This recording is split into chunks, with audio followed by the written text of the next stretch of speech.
नमस्कार, मी आशिष VCN न्यूजच्या मराठी बातमीपत्रात तुमचं स्वागत करतो। बातमीपत्रावर नजर टाकण्यापूर्वी एक नजर टाकूया आजच्या ठळक घडामोडींवर।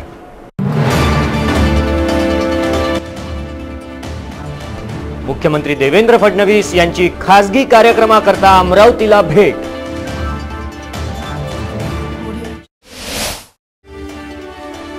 ग्राहक सल्लागार समिती अध्यक्ष अरुण देशपांडे यांची ग्राहकांवर लूट करणाऱ्या व्यापाऱ्यांवर करडी नजर।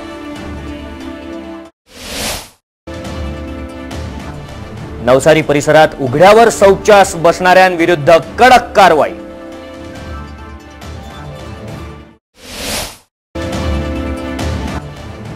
केमिस्ट अँड ड्रगिस्ट असोसिएशनचा 30 मे रोजी देशव्यापी बंद। पांदन रस्त्यासाठी शेतकऱ्यांचे उपोषण सुरू। उपोषणकर्त्या शेतकऱ्यांसोबत आमदार वीरेंद्र जगताप यांनी धरले अधिकाऱ्यांना धारेवर। तर या होत्या आजच्या ठळक घडामोडी। वळूयात सविस्तर वृत्ताकडे।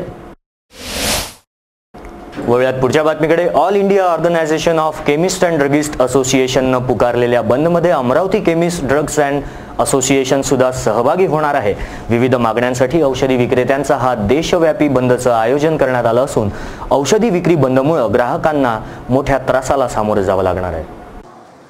दिनांक 26 मे ऑनलाईन फार्मसी केंद्रीय ई पोर्टलचा विचार मान्य नसून यामुळे संपूर्ण भारतात औषधीचा तुटवडा निर्माण होऊ शकतो।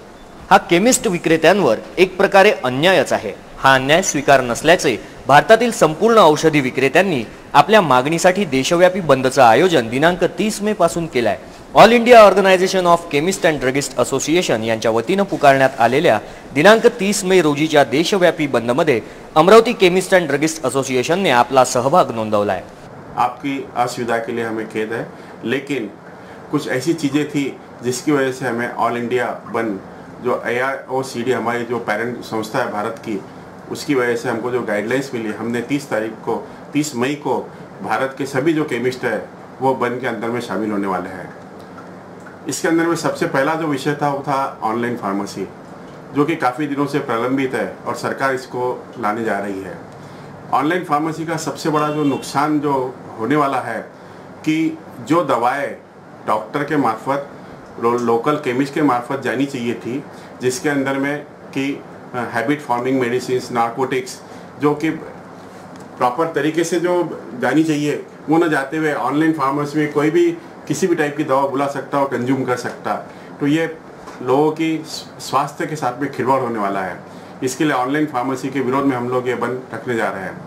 इसके बाद में दूसरा जो ई पोर्टल करके जो एक ऑनलाइन सिस्टम जो केमिस्ट लोगों के ऊपर में लादे जा रही है, वो भी हमारे लिए बहुत खतरनाक है, जिसके अंदर में कि हर सेल का, हर परचेस का हमको डाटा हर बिल के साथ में अपलोड करना है, जिसमें कि बहुत समय जाने वाला है। और वो अगर उतना समय अगर हमने वो ऑनलाइन के लिए अगर दे दिया तो हम पेशेंट की सर्विस क्या देंगे, उनकी सेवा कैसे करेंगे। मुख्यमंत्री देवेंद्र फडणवीस यांचे एका खासगी कार्यक्रमासाठी बेलोरा विमानतळावर आगमन झाले। हेलिकॉप्टर दुर्घटनेच्या पार्श्वभूमीवर मुख्यमंत्री फडणवीस यांची भेट घेण्यासाठी विमानतळावर जिल्ह्यातील पदाधिकारी, अधिकारी व कार्यकर्ते मोठ्या संख्येने उपस्थित होते। पालकमंत्री प्रवीण पोटे, आमदार सुनील देशमुख, डॉक्टर अनिल बोंडे यांच्यासह अनेकांनी श्री फडणवीस यांची भेट घेऊन विचारपूस केली व अभिष्ट चिंतन केले। जिल्हाधिकारी अभिजित बांगर, पोलीस आयुक्त दत्तात्रय मंडलिक, पोलीस अधीक्षक अविनाश कुमार, महानगरपालिका आयुक्त हेमंत पवार यांच्यासह विविध क्षेत्रातील मान्यवरांची यावेळी उपस्थिती बघायला मिळाली। वळूयात पुढच्या बातमीकडे। मेळघाट सेवा न दिलेल्या शिक्षकांची यादी तयार करून त्यांना मेळघाट येथे बदली करण्यात यावी अशा मागणीचं अमरावती जिल्हा परिषद उर्दू कनिष्ठ महाविद्यालयातर्फे अनुदान मिळवून देण्याचं गृहराज्यमंत्री डॉक्टर रणजित पाटील यांनी आश्वासन दिलंय। अधिकारी, शिक्षक तसेच शिक्षण प्रतिनिधी यांच्या उपस्थितीत ही विश्रामगृह येथे बैठक पार पडली आहे। ज्या शिक्षकांनी आपल्या काळात अजूनपर्यंत मेळघाटात जाऊन सेवा दिली नाही अशा शिक्षकांची यादी तयार करून त्यांना मेळघाट क्षेत्रात बदली देण्यात यावी, या विषयीच्या तरतुदीचा अभ्यास करून हे काम तातडीने मार्गी लावावे असे निर्देश गृहराज्यमंत्री डॉक्टर रणजित पाटील यांनी दिले। अमरावती जिल्ह्यातील माध्यमिक व उच्च माध्यमिक तसेच महाविद्यालयीन शिक्षकांच्या प्रतिनिधींची विविध अधिकाऱ्यांच्या उपस्थितीत विश्रामगृह येथे बैठक घेण्यात आली। शिक्षण उपसंचालक सुरेश कुलकर्णी, जिल्हा परिषद माध्यमिक शिक्षणाधिकारी CR राठोड, शिक्षणाधिकारी प्राथमिक डॉक्टर श्रीराम पानझाडे यांच्यासह अनेक शिक्षक, शिक्षण संस्था प्रतिनिधी यावेळी उपस्थित होते। अमरावती येथील जिल्हा परिषद उर्दू कनिष्ठ महाविद्यालयात 270 विद्यार्थी शिक्षण घेत असून या महाविद्यालयाच्या अनुदानाकरिता प्रयत्न करणार असून याविषयी मुख्यमंत्री देवेंद्र फडणवीस यांच्याशी चर्चा करणार असल्याचे डॉक्टर रणजित पाटील यांनी सांगितले। वळूयात पुढच्या बातमीकडे। सामाजिक क्षेत्रात कार्य करणाऱ्या संस्थांचा सन्मान केला जाईल। पत्रकार परिषदेदरम्यान ही माहिती देण्यात आली आहे। दिनांक 4 जून रोजी सकाळी 10 ते 4 या वेळेत गोकुलम गोरक्षण संस्था नांदुरा येथे हा समापन कार्यक्रम संपन्न होईल। सामाजिक कार्यात सतत अग्रेसर राहणारे चंद्रकुमार उर्फ लप्पी जाजोदिया यांच्या वाढदिवसानिमित्त एक अभिनव उपक्रमाचे आयोजन करण्यात आले आहे। सामाजिक क्षेत्रातील कार्यकर्त्यांचा उत्साह वाढावा, त्यांना प्रोत्साहन मिळावे या उद्देशाने शहरातील 75 सामाजिक सेवाभावी संस्थांचा सन्मान केला जाणार आहे। रविवार दिनांक 4 जूनला सकाळी 10 ते 4 वाजेपर्यंत गोकुलम गोरक्षण संस्था नांदुरा बुजुर्ग कठोरा रोड येथे या सामाजिक क्षेत्रातील संस्थेत हा कार्यक्रम होणार आहे। गोकुलम गोरक्षण संस्था ही डॉक्टर हेमंत मुरके व डॉक्टर करुणा मुरके व विनय बोथरा हे चालवित आहे। पतंजली परिवाराच्या वतीने अनेक सामाजिक उपक्रम राबवले जाणार असल्याची माहिती या पत्रकार परिषदेत देण्यात आली। या पत्रकार परिषदेला देवदत्त शर्मा, चंद्रकुमार जाजोदिया, संदीप गुप्ता, सुनील भोये यांची प्रमुख उपस्थिति होती। 4 जून रविवार सुबह 10 बजे से 3 बजे तक कठोरा रोड पर स्थित गोकुलम गौशाला में अमरावती शहर में विविध क्षेत्रों में सामाजिक क्षेत्रों में कार्य करने वाली करीब 75 से भी ज़्यादा अधिक संस्थाओं का पतंजलि योगपीठ हरिद्वार एवं गोकुलम गौशाला की ओर से उन्हें सम्मान पत्र और सम्मान चिन्ह देकर गौरवान्वित किया जाएगा।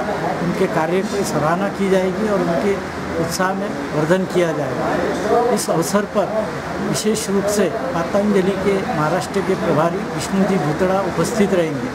साथ ही राजनीतिक और सामाजिक और कुछ बम्बई की उद्योग जगत की हस्तियाँ भी इस अवसर पर मौजूद रहेगी।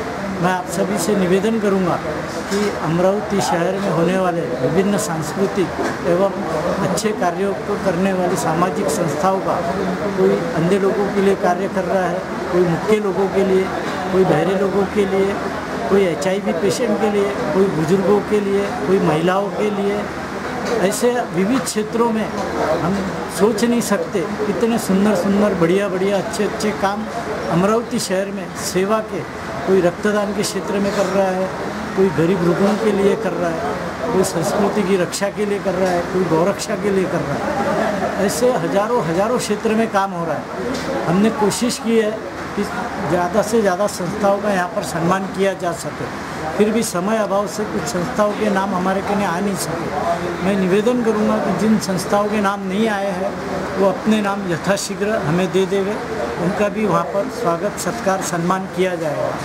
मैं अमरावती की पूरी जनता को, सभी जनता को निवेदन करूँगा गोकुलम और पतंजलि योगपीठ हरिद्वार की ओर से कि वो इस अवसर पर वहाँ पर ज़्यादा से ज़्यादा संख्या में उपस्थित रहकर समाज में अच्छे कार्य करने वाले लोगों का उत्साह द्विगुणित करें, उनका उत्साह बढ़ाएं। वळूयात पुढच्या बातमीकडे। अकोला विभागाअंतर्गत मूर्तिजापूर एसटी आगाराचं उत्पन्न 8 दिवसात तब्बल 30,000 रुपयांनी वाढल्याचं दिसून येत आहे। नव्यानंच रुजू झालेले आगार व्यवस्थापक संजय भिवटे यांनी या उत्पन्न वाढीसाठी मोठे प्रयत्न केले आहेत। आगारातून होणाऱ्या चोऱ्या थांबवून प्रवासी संख्येत सुद्धा वाढ बघायला मिळते। मूर्तिजापूर शहरातील अकोला विभागाअंतर्गत चालविल्या जाणाऱ्या मूर्तिजापूर आगारात मागील 15 दिवसांपूर्वी नव्याने रुजू झालेले आगार व्यवस्थापक संजय भिवटे यांनी 8 दिवसात रोजच्या अर्निंगपेक्षा 30,000नी वाढ केली आहे। मूर्तिजापूर येथील महाराष्ट्र राज्य मार्ग परिवहन महामंडळ एसटी आगार मागील अनेक वर्षापासून तोट्यात चालत असल्याची माहिती आहे। अधिकाऱ्यांची मानसिकता असली तर त्यांचे काय चांगले परिणाम दिसून येतात हे नुकतेच मूर्तिजापूर आगारात रुजू झालेले डेपो मॅनेजर संजय भिवटे यांनी निवळ 8च दिवसात निदर्शनास आणून दिले। त्यांनी रुजू होताच एसटी महामंडळातील चोऱ्या थांबवल्या व प्रवासी संख्येत वाढ केली। त्यामुळे आगाराचे दररोजचे 30,000 रुपयांचे जास्तीचे उत्पन्न वाढवले आहे। यापूर्वी संजय भिवटे तेल्हारा आगारात व्यवस्थापक म्हणून कार्यरत असताना तेल्हारा आगार जिल्ह्यातील 9 आगारांमध्ये सर्वाधिक उत्पन्न देणारे आगार होते। हे विशेष। प्रकाश श्रीवास यांची रिपोर्ट, मूर्तिजापूर. तर मराठी बातमीपत्रात वेळ झाली आहे एका छोट्याशा विश्रांतीची. कुठेही जाऊ नका, बघत राहा फक्त VCN न्यूज.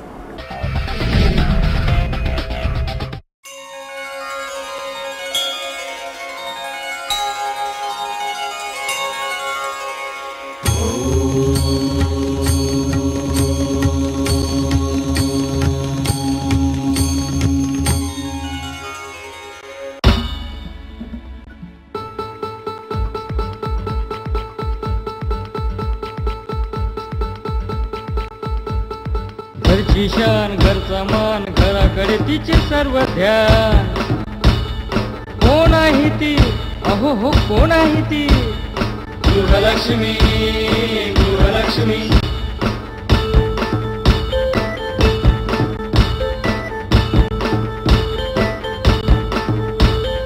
ममते पोटी प्रेमासाठी झटते नेहमी घरच्यासाठी. अहो पण काय केलं तिच्यासाठी. म्हणूनच तर घेऊन आलोय आनंद एका स्त्रीचा. अगं बाई. विदर्भाची गृहलक्ष्मी दिनांक 15 ऑगस्ट पासून आपल्या घरी. GTPL सेट टॉप बॉक्स मध्ये VCN news channel number 72, UCN set top box मध्ये चॅनल नंबर 81 वर रोज रात्री 8 वाजता व पुन्हा प्रक्षेपण रोज सकाळी 8 वाजता. पाहत रहा विदर्भामधील खवयगिरींचा एकमेव कुकिंग शो. विश्रांतीनंतर मी आशिष पुन्हा एकदा तुमचं स्वागत करतो. वळूयात पुढच्या बातमीकडे. विदर्भ वनवासी कल्याण आश्रम अमरावती शाखेतर्फे आदिवासी विभागातील विद्यार्थ्यांसाठी प्रशिक्षण वर्गाचं आयोजन करण्यात आलं होतं. या प्रशिक्षण वर्गाचा लाभ एकूण 75 आदिवासी बांधवांनी घेतलाय. किरणनगर अमरावती येथील प्रशिक्षण वर्गाचं दिनांक 27 मे रोजी समापन होणार आहे.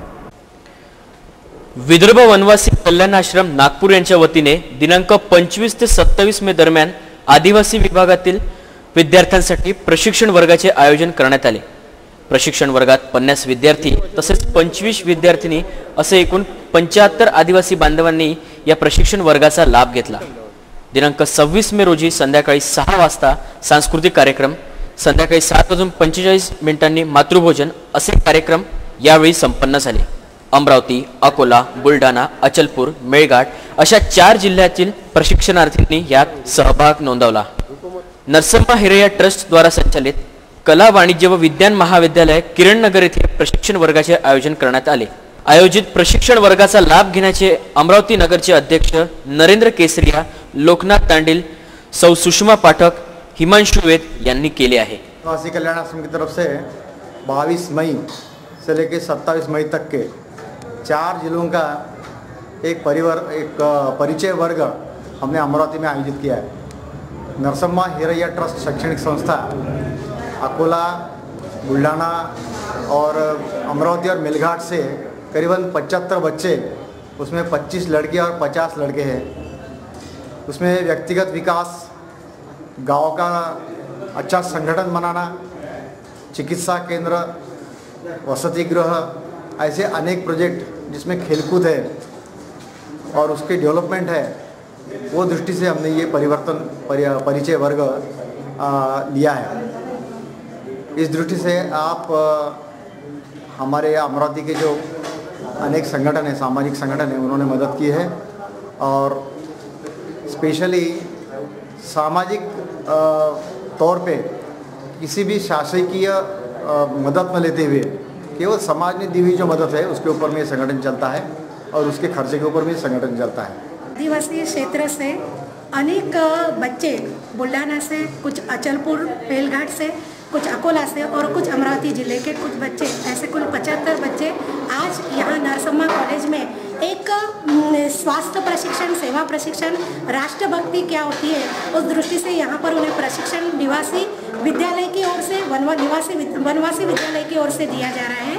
और ऐसे समय पर कि जब हमें इसकी जानकारी मिली, समाज सेवी संगठन है हमारा आरम युवा सेवा ग्रुप जो राष्ट्रसंत पूज्य गुरुदेव श्री नम्र मुनि जी महाराज साहिब द्वारा प्रेरित है. जब हमें ये जानकारी मिली कि हमारे ही वनवासी बच्चे, क्योंकि नगरवासी और वनवासी का एक अंतर पाटने का प्रयास कहीं ना कहीं आरम ग्रुप भी ये चाहता है कि इस प्रकार का एक प्रयास हो जिसके माध्यम माध्यम से कहीं ना कहीं वो समाज के लिए उपयोगी बन पाए। तो बस इसी दृष्टिकोण से आज आरंभ युवा सेवा ग्रुप इन वनवासी बच्चों के बीच आया है। इस बीच में उनके बीच में अगर आज हमें अनुभव हुआ कि वो बहुत अच्छा शिक्षण ले रहे हैं, यहाँ पर बहुत अच्छी बातें सीख रहे हैं, स्वास्थ्यवर्धक, देशभक्ति के लिए, समाज सेवा के लिए, और कहीं ना कहीं हम उनके लिए उपयोगी बने। पुढच्या बातमीकडे, राम मंदिर ते महामार्गापर्यंतच्या पांदन रस्त्यासाठी शेतकऱ्यांचं उपोषण सुरू आहे। उपोषणकर्त्या 6 जणांपैकी पुंडलिक चणेकर यांची प्रकृती सध्या खालावलेली दिसून येते आहे। आमदार वीरेंद्र जगताप यांनी उपोषणाच्या मंडपास भेट देऊन बेबळा प्रकल्प बाधित शेतकऱ्यांशी चर्चा केली आहे। चांदूर रेल्वे तालुक्यात येणाऱ्या घुईखेड येथील राम मंदिर ते महामार्गापर्यंत पांदन रस्ता करण्यात यावा या मागणीसाठी गुरुवार दिनांक 25 मे पासून प्रादेशिक सिंचन विभाग मुख्य अभियंता कार्यालयासमोर शेतकऱ्यांनी आमरण उपोषण सुरू केले। बेंबळा प्रकल्प बाधित शेतकऱ्यांनी पांदन रस्त्याकरिता प्रादेशिक सिंचन विभागाचे मुख्य अभियंता तायडे तसेच आमदार वीरेंद्र जगताप यांना निवेदन दिले होते, परंतु पांदन रस्त्याचा मार्ग सुकर न झाल्याने त्यांनी गुरुवार दिनांक 25 मे पासून उपोषण सुरू केले। या उपोषणाला प्रवीण घुईखेडकर, कैलाश सावरकर, अशोक देशमुख, पुंडलिक चनेकर, श्रीश्राव सोळंके हे बसले होते। त्यापैकी पुंडलिक चनेकर वय वर्ष 89 यांची प्रकृती खालावली आहे। सुरू असलेल्या उपोषण मंडपास आमदार वीरेंद्र जगताप यांनी भेट देऊन त्यांच्याशी चर्चा करून सहाय्यक मुख्य अभियंता NR तायडे यांना भेटून राम मंदिर ते महामार्गापर्यंतच्या पांदन रस्त्याच्या बाबत चर्चा केली। बेंबळा प्रकल्पामध्ये धरणात पाणी अडवल्यामुळे ज्या मागच्या पाणी मागे सरकल्यामुळे ज्या शेतकऱ्यांचे रस्ते बंद झाले त्या शेतकऱ्यांचे शेतवहिवाट रस्ते, पुलं, पांधन रस्ते, नवीन रस्ते करून देण्याचं शासनाचं धोरण होतं। त्याच्या अनुसार आमचे 24 रस्ते आम्ही मंजूर पण करून घेतले 2013 मध्ये, परंतु 2013 मध्ये मंजूर झालेल्या 24-25 रस्त्यांपैकी फक्त 8 ते 9 रस्ते पूर्ण झाले। बाकी सगळे रस्ते बेंबळा प्रकल्पाच्या नालायक अधिकाऱ्यांमुळे प्रलंबित आहेत। ज्या शेतकऱ्यांच्या शेतात जाणारे रस्ते बंद झाले ते शेतकरी 2 वर्षापासून वाट पाहून राहिले, 3 वर्षापासून वाट पाहून राहिले, प्रयत्न करून थकले। मी सुद्धा वारंवार पत्रव्यवहार केला, विनंती अर्ज समितीची साक्ष लावली, मुख्यमंत्र्यांच्या बैठकीमध्ये हा विषय झाला, विधानसभेमध्ये हा विषय झाला। मुख्य अभियंता याच कार्यालयासमोर 10 एप्रिलला हे सगळे लोक उपोषणाला बसले। दिवसभर उपोषण झाल्यावर दुसऱ्या दिवशी त्यांनी लिहून दिलं की आम्ही ही सगळी कामं 31 मे 2017 पर्यंत करून देतो। आता 31 मेला 4 दिवस शिल्लक आहे आणि पुन्हा कामाची सुरुवात नाही, म्हणून याही वर्षी आपली जमीन पडीत राहते, म्हणून हे सगळे शेतकरी उपोषणाला बसले। त्या उपोषणकर्त्याच्या मंडपाला भेट देऊन उपोषण सोडवायची विनंती सुद्धा या नालायक मुख्य अभियंता लांडेकर आणि हा कार्यकारी अभियंता तो एक काटपल्लीवार नावाचा तर अधीक्षक अभियंता सिक्कीमच्या दौऱ्यावर आहे, कार्यकारी अभियंता यवतमाळला आहे। यवतमाळला जाऊन हे सगळे उपोषण करू शकत नाही, कारण हे अमरावती जिल्ह्यातले रहिवासी आहे। फक्त शेतकऱ्यांच्या टाळूवरचं, प्रेताच्या टाळूवरचं लोणी खाणारे हे अधिकारी आहे। ज्या भागात धरणाचं मातीकाम सुरू आहे तिथं ज्यांना पोस्टिंग पाहिजे असते, पुनर्वसनाच्या कामामध्ये सरकार अत्यंत उदासीन आहे। मुख्यमंत्र्यांनी बेंबळा प्रकल्पाला भेट दिली, कामाची प्रगती शून्य। मुख्यमंत्र्यांनी लोअर वर्धा प्रकल्पाला भेट दिली, कामाची प्रगती शून्य। हे सगळे लोक प्रयत्न करतात, पाठपुरावा करतात, पण प्रगती शून्य। अतिशय नालायक अधिकारी आहे। वळूयात पुढच्या बातमीकडे, उत्तर झोन क्रमांक 1 मधील नवसारी येथे उघड्यावर शौचाला बसणाऱ्या 25 कामगारांविरुद्ध दंडात्मक कारवाई करण्यात आली आहे। कामगारांकडून सहाय्यक आयुक्त योगेश पिठे यांनी 6,900 रुपयाची दंड वसुली केली आहे। नवसारी अंतर्गत येणाऱ्या संत कबीर नगर येथे सुरू असलेल्या बांधकामावरील कामगार उघड्यावर शौचाला जाताना आढळून आले आहेत। शहरातील झोन क्रमांक 1 अंतर्गत येणाऱ्या संत कबीर नगर नवसारी येथील परिसरात उघड्यावर शौचास बसणाऱ्या 25 जणांविरुद्ध सहाय्यक आयुक्त योगेश पिठे यांनी दंडात्मक कारवाई केली आहे। अमरावती शहर स्वच्छ व निरोगी ठेवण्यासाठी पंतप्रधान नरेंद्र मोदी यांनी संपूर्ण भारतभर स्वच्छता अभियान राबविले आहे, पण त्याची बऱ्याच जिल्ह्यात अंमलबजावणी होताना दिसून येत नाही। केंद्र शासनाकडून शौचालय निर्मितीकरिता अनुदान देऊनही अनेकांनी शौचालय बांधलेच नसल्याचे दिसून आले आहे। अमरावती शहरातील उत्तर झोन क्रमांक 1 अंतर्गत येणाऱ्या संत कबीर नगर नवसारी येथे सुरू असलेल्या बांधकामावरील कामगार उघड्यावर शौचास जाताना आढळले। संबंधित कंत्राटदार व मालक यांनी कामगारांसाठी शौचालयासाठी व्यवस्थाच केली नाही हे दिसून आले। अनेकदा त्यांना तोंडी व लेखी सूचना देऊनही त्यांनी याकडे साफ दुर्लक्ष केल्याने कामगार उघड्यावर शौचालय जात असल्याचे निदर्शनास आले। मनपा सहाय्यक आयुक्त योगेश पिठे यांनी 25 कामगारांवर दंडात्मक कारवाई करून त्यांच्याकडून 6,900 रुपये दंड वसूल केले। या कारवाईत पोलीस पथक, आरोग्य निरीक्षक DB Shinde, SR Daware, P गावनेर, DK Gauahar, Dinesh Nipane, Pathak, हातेगावकर, Wankhede आदींचा समावेश होता। तर वेळ झाली आहे बातमीपत्रात थांबण्याची, परंतु बातमीपत्रात थांबण्यापूर्वी पुन्हा एकदा नजर टाकूया आजच्या ठळक घडामोडींवर।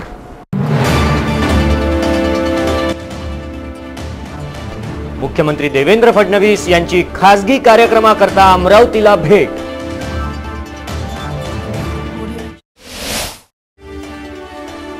ग्राहक सल्लागार समिती अध्यक्ष अरुण देशपांडे यांची ग्राहकांवर लूट करणाऱ्या व्यापाऱ्यांवर करडी नजर।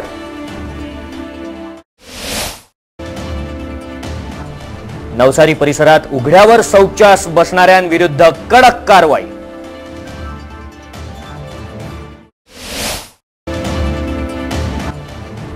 केमिस्ट अँड ड्रगिस्ट असोसिएशनचा 30 मे रोजी देशव्यापी बंद।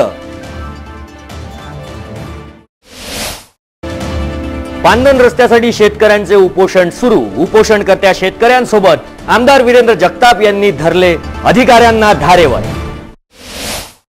तर या होत्या आजच्या ठळक घडामोडी। मराठी बातमीपत्रात वेळ झाली इथेच थांबण्याची। विदर्भाशी जुळलेल्या ज्वलंत प्रश्नांसाठी बघत रहा VCN न्यूज। नमस्कार।